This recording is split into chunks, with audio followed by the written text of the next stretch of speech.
भी हम खड़े हुए हैं अयोध्या नगरी में। अयोध्या एक ऐसी धर्म नगरी जो कि पूरी दुनिया में अपनी एक पहचान रखती है। यहाँ की जो समरसता है, सर्वधर्म समभाव है, वो पूरी दुनिया में विदित है। कारण रहा है कि अयोध्या विगत 492 सालों से अपने एक उथल पुथल की स्थिति को देखती आई है और कई बार यहाँ पर स्थितियाँ जो हैं वो बद से बदतर भी हुई हैं, लेकिन अयोध्या वासियों ने अपने सौहार्द को, अपने भाईचारे को कभी नहीं खोया है। और शायद ये अयोध्या वासियों के अपने इस धैर्य का ही एक सामर्थ्य है कि आज वो शुभ घड़ी आ पहुँची है जब भारत के प्रधानमंत्री नरेंद्र दामोदर दास मोदी जी अभी मौके पर साकेत हेलीपैड पर पहले उतरे हैं। उतरने के बाद हनुमानगढ़ी गए हैं। वहाँ पर अयोध्या के नगर कोतवाल हनुमान जी जो कहे जाते हैं उनका उन्होंने दर्शन पूजन किया है विधिवत। इसके बाद प्रधानमंत्री जी गए हैं राम जन्मभूमि पे। वहाँ पर एक विधिवत शिलान्यास मंदिर का भव्य उद्घाटन होगा। 9 शिलाएँ शामिल की गई हैं उनमें, उनका वहाँ पर विधिवत पूजन हो रहा है। 36 धर्मों के अलग अलग धर्माचार्य बुलाए गए हैं। इसके अलावा 200 VVIPs के वहाँ पर बैठने की व्यवस्था है। कोविड-19 की वजह से चूँकि महामारी का समय है तो बहुत लोगों को तो नहीं एक वहाँ पर एकत्रित किया जा सकता है महामारी से बचाने के लिए, लेकिन पूरी अयोध्या का अपना एक अलग माहौल है। जितना एक रोमांचकारी माहौल आप राम जन्मभूमि में देखेंगे, कहीं उससे ज़्यादा मौके पर मैं खड़ा हूँ पुरानी देवकाली मंदिर में, जो कि ऐसा कहा जाता है कि माँ देवकाली भगवान श्री राम की कुल देवी हैं और माँ जानकी यहाँ पर, जैसे मैं अभी मुख्य पुजारी से बात कर रहा था, तो खुद यहाँ पर प्रत्येक दिनों के लिए दर्शन के लिए आया करती थी। सिद्ध पीठ है, पौराणिक स्थल है और भगवान श्री राम की कुल देवी हैं माँ देवकाली जी। देवकाली मंदिर के मुख्य महंत अजय द्विवेदी जी से मेरी बात हो रही थी तो मुख्य महंत जी ने मुझे बताया कि एक यहाँ पर बिल्कुल देव दीपावली जैसा एक माहौल है और बिल्कुल परसों से ही अनवरत यहाँ पर जो कार्यक्रम की श्रृंखला है वो जारी है। पहले अगर मैं बात करूँ तो अखंड राम चरितमानस का यहाँ पर एक पूरा विधिवत एक पाठ कराया गया और पाठ खत्म होने के बाद माँ दुर्गा के सिद्ध ग्रंथ दुर्गा सप्तशती का यहाँ पर एक पूरा एक पाठ कराया गया। और जब वो पाठ खत्म हुआ तो यहाँ पर हवन एक विधिवत कराई गई है। भगवान राम के मंदिर के शिलान्यास के अवसर पर आप देख सकते हैं अभी भी हवन की ज्वालाएं प्रज्वलित हो रही हैं और कुछ जो एक बंदर हैं आप वहाँ पर, वो भी प्रसाद के रूप में जो चना है वो पुजारी परिषद जो मंदिर के जो संस्थापक सदस्य हैं, पुजारीगण हैं, उनके द्वारा वहाँ वितरित कराया गया है। अभी हालांकि ये संख्या बहुत ज़्यादा थी, लेकिन चूंकि काफ़ी समय गुजर गया है। हमारे साथ में इस समय बड़ी देवकाली मंदिर के मुख्य महंत जी अजय द्विवेदी जी उपलब्ध हैं। हम पूछते हैं एक बार, सर कृपया एक चीज़ ये बताइए हमें कि आप 492 सालों के एक लंबे अंतराल के बाद में जब प्रभु श्री राम का एक प्रागट्य हो रहा है, आप बहुत भाग्यशाली हैं। 25 पीढ़ियाँ गुजर गई हैं, उन्होंने ये शुभ समय नहीं देखा, आप देख पा रहे हैं। कैसा महसूस कर रहे हैं आप पंडित जी? जी, बहुत सहर्ष और खुशी के माहौल में हम लोग हैं जी। और इसी के अनुरूप जो है हम लोग अपनी माता जी के द्वारा यहाँ पूजन अनुष्ठान, श्री दुर्गा सप्तशती का पाठ और श्री रामचरितमानस का पाठ, ये सारी प्रक्रियाएं करने के उपरांत हम लोगों ने हवन पूजन इत्यादि किया और भगवान श्री राम के मंदिर को बनने के लिए, शिलान्यास के लिए हम लोगों ने इनसे अनुरोध और विनती किया। बिल्कुल, आप महंत जी को सुन सकते हैं, अभिभूत है महंत जी। और मेरे साथ में मंदिर के जो कनिष्ठ पुजारी जी हैं, आप भी उपलब्ध हैं। आइए हम उनसे भी बात करने का प्रयास करते हैं। महंत जी, मिश्रा जी, आपका नाम? पीयूष मिश्र। हाँ, पीयूष मिश्र। बात हो रही थी मेरी थोड़ी देर पहले। बिल्कुल, आप लोगों ने एक यहाँ पर जो एक भव्य कार्यक्रम कराए हैं, विगत कई दिनों से चल रहे हैं और बिल्कुल आप तो बिल्कुल युवा महंत हैं और आपने इस ग्लैमर को छोड़ करके संस्कृत भाषा को या फिर धर्म की रक्षा के लिए प्रण किया है। तो आप ये बताइए कि आपको आज कैसा लग रहा है, क्योंकि आप एक इतिहास का हिस्सा बनने जा रहे हैं और ये युगांतर तक अयोध्या का शिलान्यास इतिहास के पन्नों में दर्ज रहेगा। कैसा महसूस हो रहा है आपको? आज जो भी ये क्रियाएं हुई हैं, जो भी ये पूजाएं पाठ हुआ है, इस सब से हम सभी को हर्ष हो रहा है। बहुत ही हर्ष उल्लास हैं। जितने भी यहाँ पे संत जन विद्वान हैं और जितने हमारे बड़े छावनी के महाराज जी, उनके द्वारा, श्री मोदी जी के द्वारा जो भी ये क्रियाएं हो रही हैं श्री राम जन्मभूमि के लिए, एक बहुत ही बड़ा उत्सव मनाया जा रहा है। आप सुन रहे थे अभी, आप बिल्कुल युवा सन्यासी हैं, आप देख पा रहे हैं और बिल्कुल किस तरीके से उन्होंने एक सधे हुए शब्दों में बताया कि एक उल्लास का माहौल है। हमारे साथ एक और महंत जी हैं, कैसा महसूस कर रहे हैं आदरणीय बाबा जी? जय श्री राम।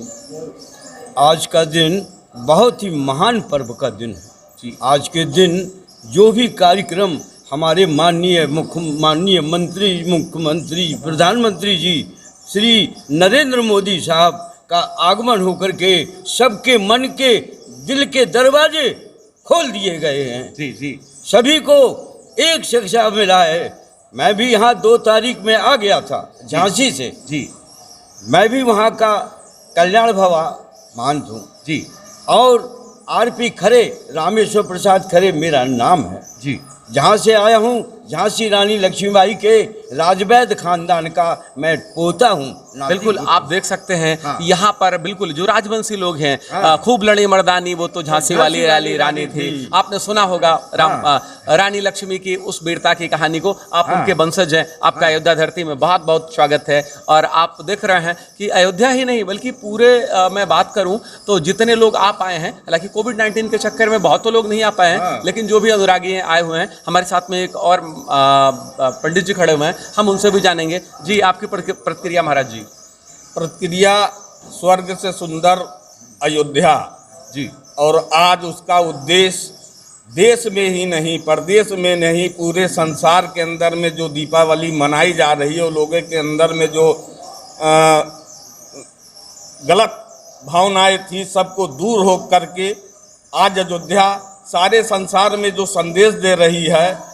दुर्गा जी का पूजा हुआ, दुर्गा पूजन रावण कीनो, 9 दिन तक आहार न लीनो, आसन बैठ किया है ध्यान, और रावण का व्रत खंडित कीना, परम धाम पहुँचा ही दीना। ये है आज का अयोध्या। अब रावण का जो राक्षसी प्रवृत्ति थी उसका आज अंत हो गया जी। आज जो पूजा हुआ इससे आने वाले समय में लोगों के अंदर में जो भ्रांतियाँ थी, आपस में लड़ते थे, भिड़ते थे, भाईचारा कम था, वो भाईचारा बहुत जबरदस्त। बिल्कुल बिल्कुल महंत जी ने क्या सुंदर एक बात कही है कि अब तक अयोध्या में जो ये एक तरीके से कहीं ना कहीं लोगों के मन में वैमनस्य था मंदिर को लेकर के, कहीं ना कहीं एक लोग कहते थे कि अलग अलग की बातें आती थी। बिल्कुल महाराज जी सही कर रहे हैं कि वो भ्रांतियां अब यहीं पर विराम लेंगी, चूंकि रामलला का एक प्रागट्य हो चुका है। प्रभु टेंट से निकल करके अपने सुंदर राज प्रसाद में बिल्कुल अब विराजने जा रहे हैं। भारत के प्रधानमंत्री नरेंद्र दामोदर दास मोदी जी इस ऐतिहासिक पल का एक हिस्सा हो रहे हैं और अपने हाथों से मंदिर का शिलान्यास भी कर रहे हैं। और बिल्कुल मैं यहाँ मंदिर में आकर के अभिभूत हूँ और किसी तरीके का पूरा माहौल अयोध्या के हर एक मंदिर में है। उम्मीद की जाती है कि आने वाले समय में अयोध्या के दिन बहुरेंगे और अयोध्या बिल्कुल अंतर्राष्ट्रीय परिवेश पर अपनी एक नई उपस्थिति दर्ज कराएगी। अयोध्या को एक नया विकास मिल पाएगा। आज का दिन अयोध्या धर्म नगरी के लिए एक ऐतिहासिक दिन है। अभी से कुछ ही समय पहले भारत के प्रधानमंत्री नरेंद्र दामोदर दास मोदी ने विधिवत शिलापूजन किया है और भगवान श्री राम के टेंट से निकल करके भव्य राजप्रसाद में पहुंचाने के मार्ग को भी आगे बढ़ाया है। एक धर्मनगरी अयोध्या का ये सबसे बड़ा एक सौभाग्य है। इसके लिए धर्मनगरी अयोध्या विगत 500 सालों से लगातार गतिशील प्रगतिशील थी कि प्रभु श्री राम मर्यादा पुरुषोत्तम जगत नियंता श्री राम किस तरीके से यहाँ से निकल करके टेंट से और अपने भव्य मंदिर तक पहुँचेंगे और आज वो स्वर्णिम दिन आ पहुँचा है। अयोध्या की जो पूरी नगरी है वो राम नाम में से लगातार गुंजायमान रहती है और अयोध्या में अनेक मठ है, मंदिर है। ऐसा ही एक मंदिर है सरयू कुंज मंदिर। ऐसी मान्यता है कि ये मंदिर यहाँ से माँ सरयू की धारा का भी बहा करती थी, प्रभावित होती थी, इसीलिए इसका नाम सरयू कुंज मंदिर रखा गया है। हमारे साथ में सरयू कुंज मंदिर के मुख्य महंत बागी शरणदीप दास महाराज हमारे साथ में मौजूद है। आइए हम उनसे बात करते हैं। महाराज जी, प्रधानमंत्री जी की आवाज़ अभी भी आप आ रही है, वो राम जन्मभूमि में संबोधित कर रहे हैं, जो वहाँ पर जनसमूह उपस्थित है। आपकी अपनी क्या प्रतिक्रिया है मंदिर निर्माण को लेकर के? अयोध्या से हम लोग जुड़े होने के नाते जहाँ भी जाते थे या लोग जो आते थे हमेशा ये सब प्रश्न किया करते थे कि मंदिर कब बन रहा है, जो है मंदिर के कब से बनेगा, क्या होगा, क्या नहीं, इससे पूछते थे, ऐसा प्रश्न करते थे। हम लोग कभी जवाब नहीं देते। अब हम लोग बड़ा हर्ष है कि अब जब भी ये होगा कि भाई यहाँ बन रहा है, जो भी इतना बना है, इतना बना है, इतना से लोग आते रहेंगे, बताते रहेंगे। और हम लोगों का एक सपना था कि हम लोगों के जीवन काल में ये मंदिर बन जाए। हम लोग जो है पहले कुछ वर्षों पहले हम लोग यही नहीं समझ पाते हम लोग बन पाएगा कि नहीं बन पाएगा, ये वहाँ होगी। हाँ बिल्कुल, 25 पीढ़ियों ने इंतजार किया है उसके बाद निश्चित तौर पर महंत जी की पीढ़ी आप भाग्यशाली हैं कि आपने इस एक स्वर्णिम ऐतिहासिक दौर को देखा और अब राम मंदिर बनने के लिए सारे जो रास्ते हैं वो एकदम बिल्कुल साफ हो गए। माननीय प्रधानमंत्री जी ने शिलान्यास भी कर दिया। इस वक्त अब मंदिर का एक निर्माण शुरू होगा। अब निश्चित तौर पर अयोध्या का एक विकास होगा। आपका क्या सोचना है कि आपको लगता है कि होने के बाद में मंदिर निर्माण जब बन जाएगा तो क्या अयोध्या का विकास फिर और हो पाएगा? अयोध्या का सर्वांगीण विकास होगा और इसमें सभी लोग लाभान्वित होंगे जी और बाहर से दूर दूर से लोग आएंगे और सबकी सुविधाओं को ध्यान रखते हुए यहाँ हर चीज़ बनेगी।